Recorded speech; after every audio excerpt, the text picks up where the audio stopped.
अजित पवारांना सोबत घेण्याआधीच मुख्यमंत्र्यांना सावध केलं होतं। अजित पवारांच्या भाजपवरच्या टीकेला रवींद्र चव्हाणांचं जोरदार प्रत्युत्तर। पुण्यासह पिंपरी चिंचवडमध्ये भाजप विरुद्ध अजित पवार थेट सामना।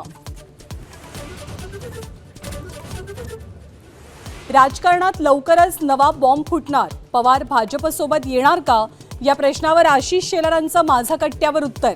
म्हणाले, राज ठाकरेंनी उद्धव ठाकरेंसोबत जाणं चुकीचं।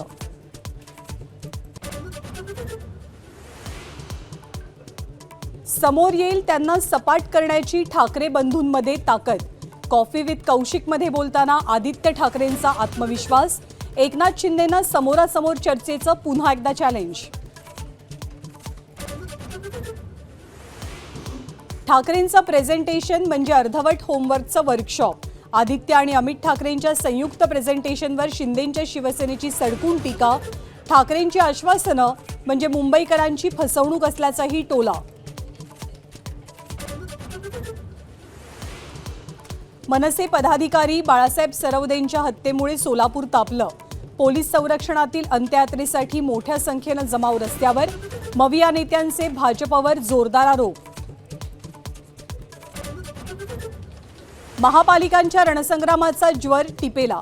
सांगली, इचलकरंजी, कोल्हापुरात मुख्यमंत्र्यांच्या प्रचाराचा धडाका।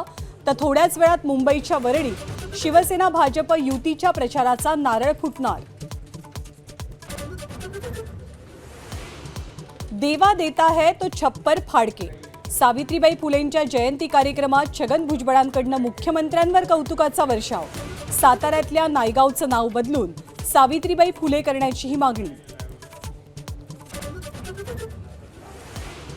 साताऱ्यामधील 99व्या अखिल भारतीय साहित्य संमेलनाला गालबोट। संमेलनाचे कार्याध्यक्ष विनोद कुलकर्णी यांच्यावर हल्ला।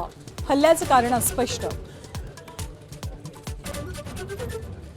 सलगच्या सुट्ट्यांमुळे शिर्डीतल्या साईंची तिजोरी मालामाल।